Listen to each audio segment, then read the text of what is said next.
Gracious greetings, St. Stephen family and guests. Welcome to another edition of Living Water for a Thirsty Thursday. Yeah, we're in the car again, rolling on out. But I know all of these analogies with the car. But as you know, we're going to talk about stubbornness. And you know, when we drive, we can be stubborn. Somebody simply just wants to move into the lane and we speed up so that they can't get in, or somebody's trying to back out or something and we move up so that they can't get out until we go past. You know, I wonder, is that stubbornness?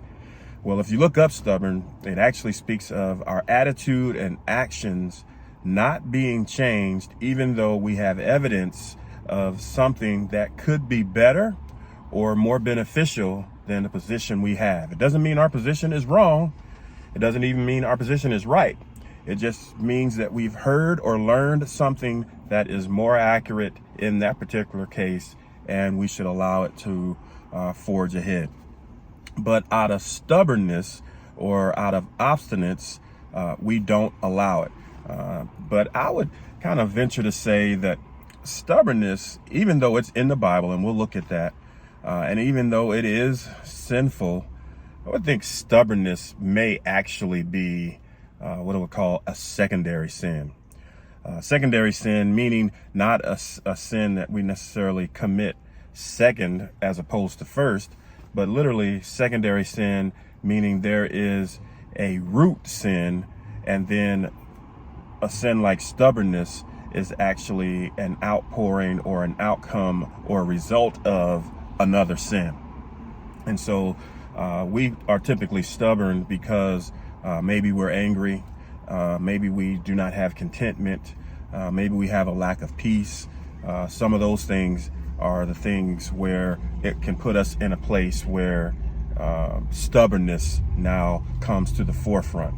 And the passage that I want to look at is one that you've probably read before. It's dealing with King Saul. And you know, if you've been in the church a couple days, you know about King Saul. And so the Bible doesn't speak a lot about stubbornness, but this is one place where we will see it. It only speaks about stubbornness from the King James perspective in the Old Testament. And the other word that's closely aligned with stubbornness is also stiff-necked. And if you've been at St. Stephen, you know I like to call it stiff-necked. But stiff-necked actually means literally your neck is stiff, but we won't actually do what is asked. It means to decline. And so stubborn is another way of a declination, right? It's to say no thank you. Stubbornness is another way of saying I'm rebelling against that which could be right. It's a turning away from, a declining, all of those things. It also, in Hebrew, it means to peck at. And so all of these things kind of speak to stubborn. Stubborn, sometimes we're stubborn just to be a little agitating. Sometimes we're stubborn just in a way of getting revenge or to give some payback. So I'm not giving to you because you didn't do something for me. So again, goes back to, like I said, that secondary sin that we can tend to have. But the passage that I wanted us to briefly look at here is in 1 Samuel, the 15th chapter, the 23rd verse. And we're just leaping right in the middle of a story here. But it says, "For rebellion is as the sin of witchcraft, and stubbornness is as iniquity and idolatry. Because thou hast rejected the word of the Lord, he also rejected thee from being king." Wow, what in the world is going on here? Well, first of all, we hear the word stubbornness. Second of all, we hear the word rebellion. Third of all, we hear the word iniquity, all in the same verse. So we know there is rebellion, we know there is sin/iniquity, and we know that stubborn is all in the same verse. And you can already hear that someone that was a king as a result of rebellion, iniquity, and stubbornness is no longer the king or going to be the king. And that is King Saul.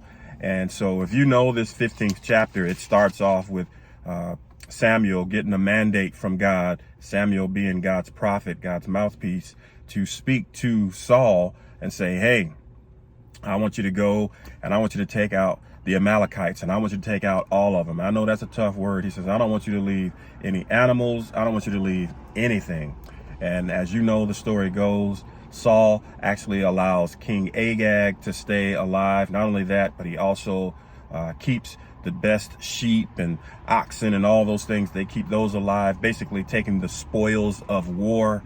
And obviously, God is not happy. He says, you rebelled. And this is not the first time. You know, if you can read through the book of Samuel, and you know, Saul is just all over just rebelling and not following God's rules and mandates.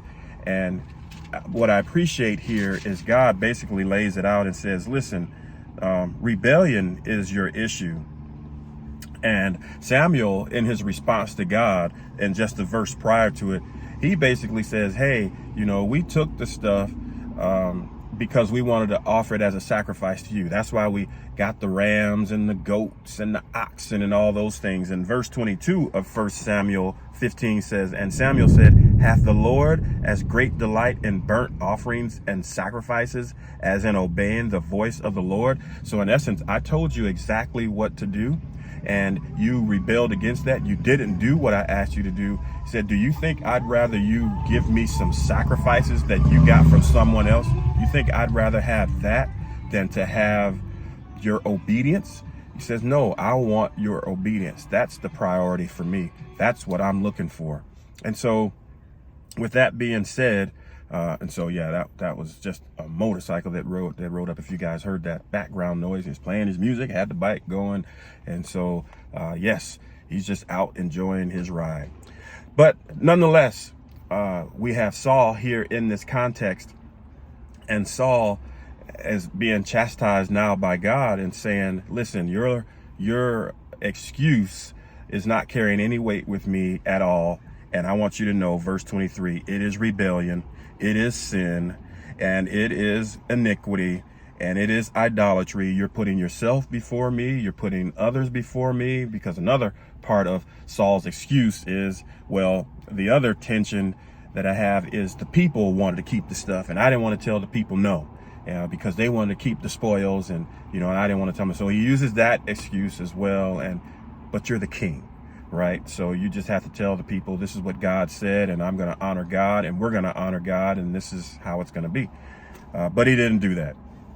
And so I think it's just important as we, you know, look at Saul's life, we look at Samuel's life, we look at the people's life, and we just understand ourselves, that when we are harboring some stubbornness within us, because all of us have some level of rebellion, stubbornness, obstinance, where the flow is going this way, the majority is going this way, what is right is this way, but for whatever reason, we want to push back against it. We don't want to flow with it. And I think what's important is for us to look within ourselves and really find what's the core sin, or what's the core issue, or where is our core challenge that's causing us to move to a place of stubbornness. Because I think stubbornness is a kissing cousin to bitterness. And I think when people are bitter, they're stubborn. And when people are stubborn, they're probably bitter. And a lot of times that's come from something else. And so we have these secondary sins that are there, or secondary issues, because someone has hurt us, someone has frustrated us, someone has embarrassed us, someone's done something, or we've done something to ourselves, or we haven't accomplished what we wanted to accomplish. Is another way when we say midlife crisis, all these types of things. When these things happen, we can become stubborn, and we can become rebellious, and we can push back on people that are totally innocent because things aren't going the way we want them to go. That is Saul's life. He was acting out, very discontented, trying to please people, just all of these pressures that were on him. Already made some mistakes that he really didn't clear up prior to this, and now he hears God is going to take the throne from him. And so that's what we don't want, and that's why we have this discussion right now so that you don't lose what is already priceless and valuable to you because of stubborn activity, because of rebellion, because of being obstinate, because of pushing back. We don't want to push back on God. We don't want to push back on people that are trying to forge ahead. And we don't even want to be stubborn within ourselves. And so when our spirit within, that is God himself, says, you probably shouldn't go there, you probably shouldn't say that, you probably shouldn't do that, don't be stubborn. Go ahead and listen to what the Spirit of God is telling you. Go ahead and listen to what experience in your life has already shown you. Don't be stubborn. Don't be obstinate. Don't fight against it. Trust what God is saying and do the right thing. Well, I think for the next few weeks, gonna let, as they say, sleeping dogs lie, give you a little break. We haven't had that really in forever. And so we may have a few of some past videos, some living water come through, or we may just sit dormant for the next couple weeks. But just to have a rest, let you reflect on this for one, and on some stubbornness and where that may be in our lives lying dormant, and try to do all we can to eradicate it. We'll continue to make God proud in all you say, think, and do.